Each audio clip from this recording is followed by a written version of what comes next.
Hey guys, Jesse Adams here. Thanks for joining my channel, Looking for Hire. Right now we're en route from San Antonio to Fort Worth. We're in my Cirrus 528 Juliet.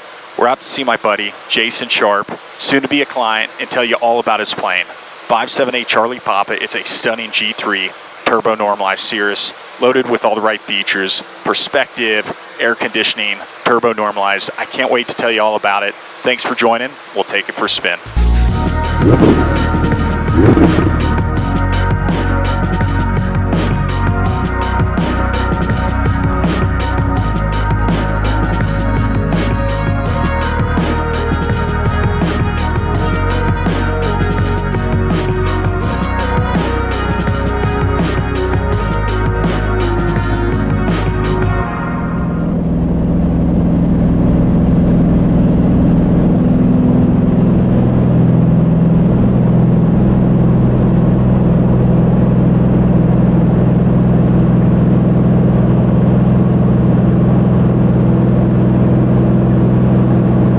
Flaps up. Okay, I'm going to indicate airspeed 125 and heading mode. Boerne, say traffic Cirrus 528 Juliet is upwind runway 35 out at 2,000 feet, going to departure. Boerne Sage.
Clear prop.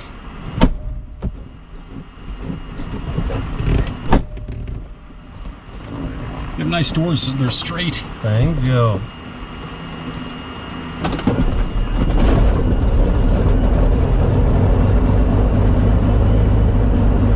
Alright, all pressure's coming up. Alternator.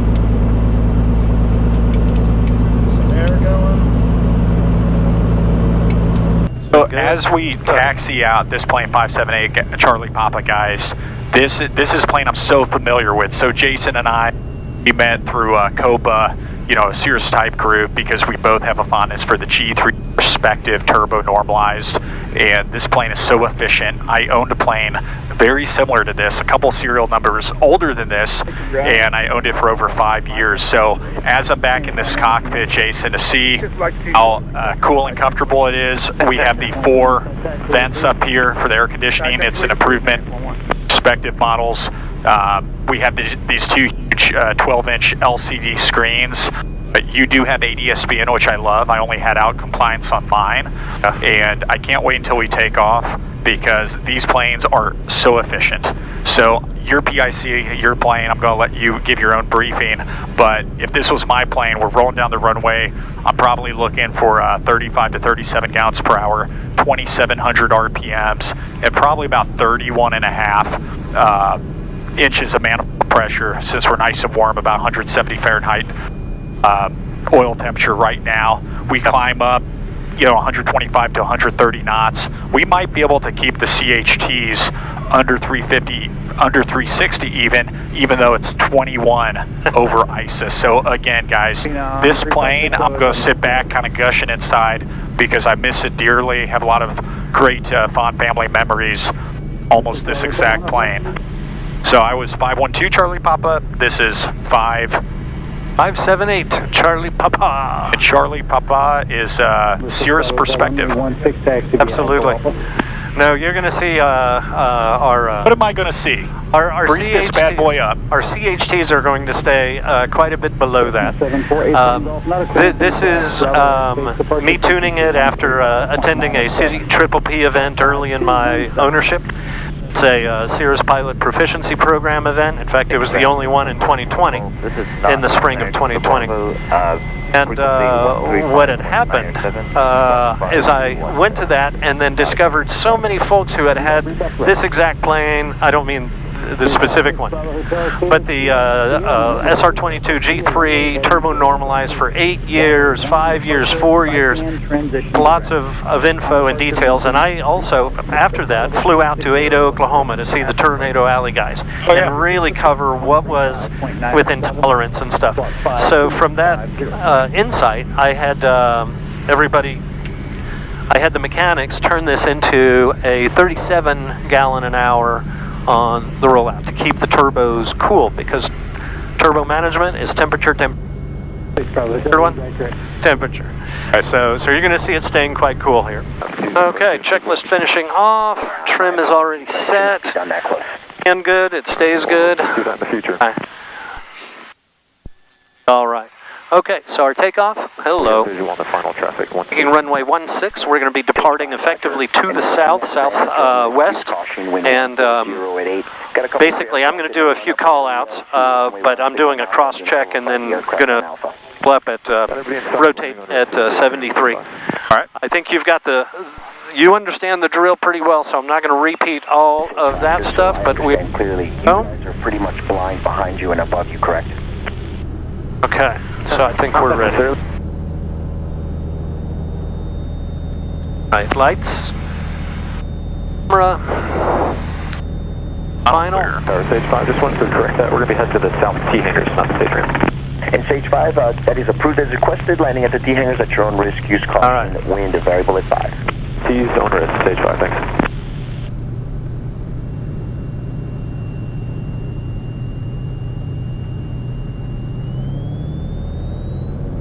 All right, more rudder on this thing. Here we go. All right, speed is alive. All systems green. Cross check. Next 72. And at the juice. There we go. Right at 32. And rotate.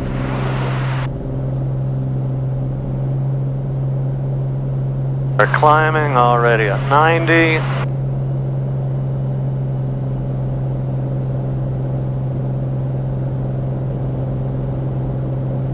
Meacham Tower, check A137 uniform, ready once. Just rotating, accelerating to 101. 36 gallons an hour, just under 32 inches, 2670 right or so RPM. Really nice. 356 Bravo Hotel and 104% power. No problem. She just jumped off the runway, man. And we're probably pretty close to max gross, right, with the amount of fuel you have? And absolutely. 200-pound man. Traffic, 5 o'clock, low, less than 1 mile. All right, we're at 500, caps available. So people say if I'm not going to the west coast, I don't necessarily need a turbo. Right. Well, that is true. Density altitude in a turbo normalized plane, you virtually don't have to worry about it. I mean, this thing leaps off the runway Down in Boerne, it's 1,400 feet field elevation, sometimes over 4,000 feet density altitude. Sure. And this plane in about 2,000 feet will leap off the runway.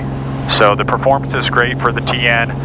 This right here, guys, we are climbing at about 120 to 125 knots. I normally climb at 130 knots to maintain cooling, but Jason here, he's doing a steeper climb, 900 feet a minute, 120 knots, and we're still getting CHTs of only 334. That's absolutely amazing.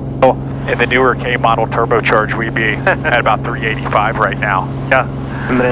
Well, listen, if you're going to be climbing up to, 14,000 into the levels in hot weather where it's 25 degrees ISA plus, then what you're going to end up having is absolutely these things with higher temperatures. So taking care of that is important, and knowing the tolerances. So going out to Tornado Alley was eye-opening along with everybody else. All right, guys, so kind of to zoom up here, I'm going to lower the sky a little bit. Yeah. All right, so a lot going on here. This is the perspective. The perspective is Cirrus's label of the Garmin G1000. So we have the full synthetic vision, the terrain awareness warning system, the TAWS. We have pathways in the sky, wind vector. So much information, and again, everything's about ISA. It's ISA, almost ISA plus 20, and we're climbing at 1,200 feet a minute. Look how cool this engine is running. I kid you not, Jason, this is probably the coolest turbo normalized engine I've seen. I moved over to a newer plane. I moved over to the K model turbo. I dearly miss this. So really nice work here. Dialing it in, man. Really nice. Not only that, but then working in the overhauled engine. So, coming up 180 hours as of this flight. This is smooth as can be. So. All right, guys, now there's a typical technique. A lot of people with perspective, they just pull power back to 2,500, then pull fuel to the bottom of that cyan line. Now, Mr. Jason Beausharp, smooth operator here, has an even better method, and this thing is running so cool. So I'm all ears. I'm a student, Jason. Tell me what you're going to do, brother. So what I'm doing is I'm pulling back to 29.5 manifold pressure. And then I'm going to pull fuel back. I know enough about this bird consistently. At the bottom end of that cyan line is going to be something like 16 to 16 to 15.5 or so. We're already now nearing that 16. My sweet spot here is like 15.5 gallons with 29.5. So I've gone a little bit lower on the fuel, and now I'm going to nudge up the power throttle to get up that manifold pressure to be right there. So with this 29.5 manifold pressure, I'm at 2530 on the RPMs. This thing's going to be smoothing and staying itself into the 50s, 350 degrees on the CHT, below 1600 on the TITs for the turbos, and that's the sweet spot. So this thing's going to be rocking. We're already doing 170 knots at 6,500 in those ISA conditions, ISA to plus 20. So I'll tell you what I'm going to do now to stay ahead of the bird. I'm checking everything. We've got fuel flow, we've got temps, tanks are looking good. So I'm going to switch over now into flight planning to stay ahead of the bird. What I do is on COM 2, I'm going to just load up now my AWOS while keeping my hands down below, make that active, and then the Unicom is now loaded. So I'm ahead of the plane. I can now turn on COM 2. 0, clear, low, 1. We've already got it out. 1-4, remark. Density 014. All right, looking good. 100. Then of course I've got Cirrus XM on this thing. The ADSB works well, but Cirrus has even convinced me to do it. Municipal Airport. How different it has changed from 190. Zulu. It looks like we're going to be taking runway 14. 150 they just called, so clear. Sounds like 14. All right, that sounds pretty good. So pitch over here. So as we're in the descent, I'm going to tell you guys about the features of 578 Charlie Papa that we haven't already covered. So one, it's a 2008 SR22 G3 G3 Turbo that has the turbo normalized setup. Less than 200 hours since major overhaul by Ram. All the components overhauled or new by Ram, and then it got taken to Ada, Oklahoma to be dialed in by Tornado Alley, which is really exceptional. Now in this cockpit, this is the perspective by Cirrus, which is the Garmin G1000. We have the blue level button and some specific Cirrus only features. Now down here, we're missing the analog fuel gauge.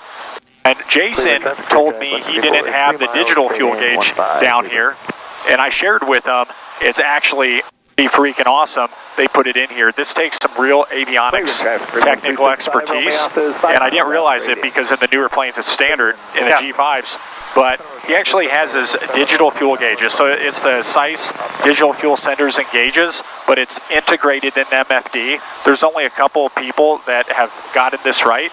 I've literally spent months in shops and spent over 10,000 bucks for them to attempt to do this. So this is great.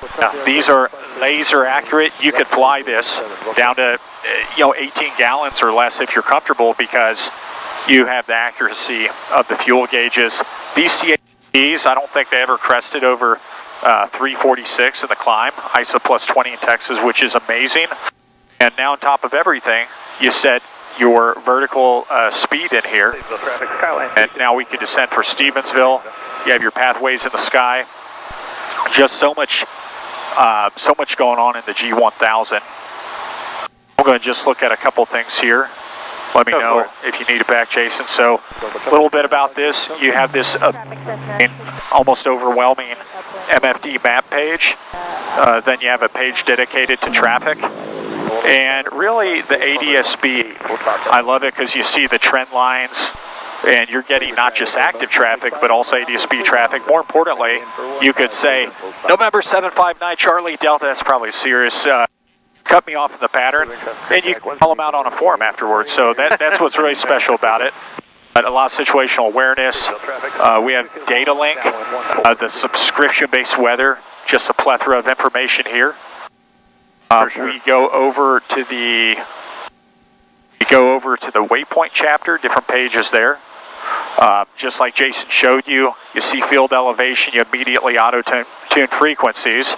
That's why we both like technology, we both have iPads, but frankly, you don't need to have the iPad out because the system's powerful. And then, of course, with your JEP charts, which thanks to the COPA membership, you've got a heck of a great discount. But you've got every bit of information on here instead of me having to pull up the backup plates there.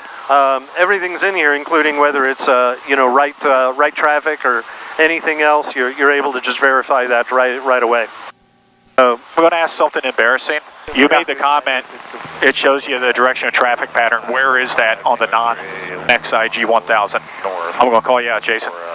Where's the traffic pattern on the non? Where's traffic pattern information? It's on the actual airport chart. Okay, so that means you're not going to get it unless you have IFR subscription, right?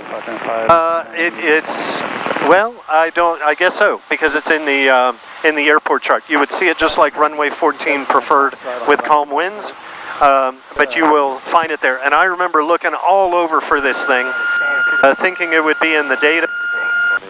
It is instead specifically. Are you saying it will say right pattern? Yes. Hot dog. You learn something every day, Jason. I'm telling you, man. I've been flying this thing 5 years, buddy. Well, me too. But I learned a lot. Yeah, I would pull out my sectional for that. Okay, so we have that. Next page, auxiliary. We're getting a little closer, so I'll just show a couple more things. XM radio for weather, music, entertainment. You have the infrared video camera. Yes, I do, which I rarely use, except with the vacation pad in Arkansas. We have deer, and you will see through all of that stuff with those guys on there. That gives you a heck of a heads up to just go around or overfly the field ahead of time. So very handy. Absolutely. Well, I wanted to display just kind of the key points, and there's a lot more on-screen checklists. We showed that, but just such a capable system. And the big thing, the situational awareness of synthetic vision, there's nothing that compares to that. You know, that really came in handy when we flew out to Denver and Pagosa Springs this summer. Wow. And did it in the summer, which was hot and messy, bumpy until you got up high. But that was really something to witness there, because otherwise in the main plains, I've taken it out to Florida many times and that sort of thing. Up into the northern plains of Nebraska, also Ohio, but the rest of the stuff was all there.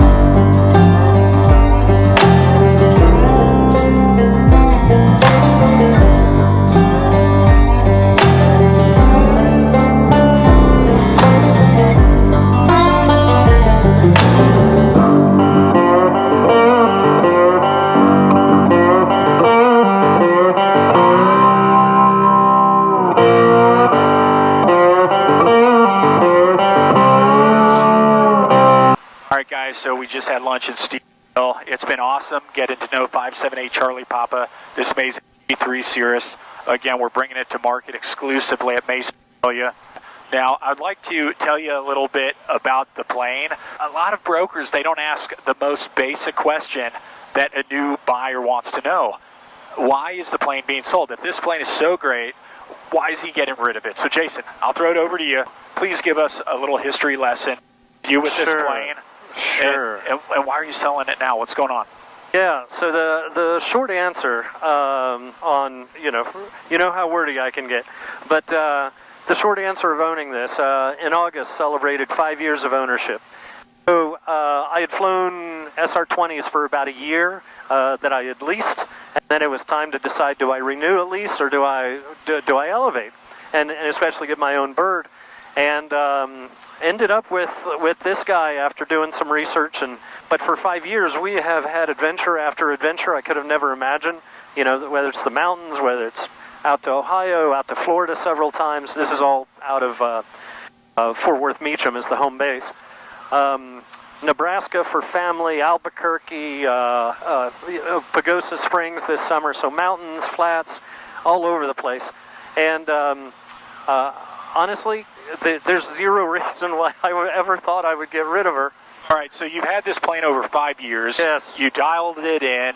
You have this running like a top. You have a recently overhauled engine. Yep. You assumed you were going to keep it for years. If not forever. Yep. If not forever. You live at an air park. It's so cool, your story. All right, Jason, so why are you selling it then? So here's the reason why. Unexpectedly, I've got an opportunity to buy into an ideal partnership for a TBM 850. And we now have kids that have moved out of college.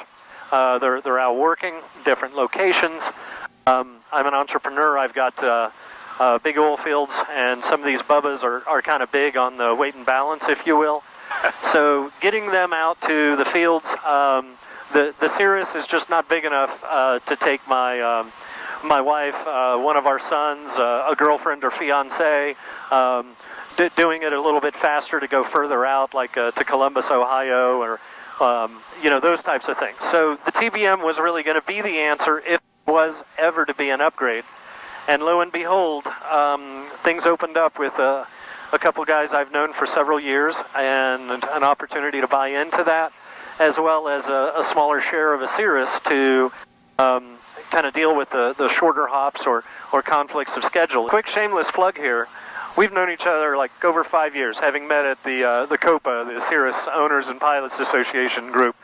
And I have bent your ear enough times on Cirrus aspects, with us having the same bird, we hit it off, but also on upgrades, whether it was me looking into meridians and TBM aspects. And you're the first person I called when I had the opportunity for that partnership.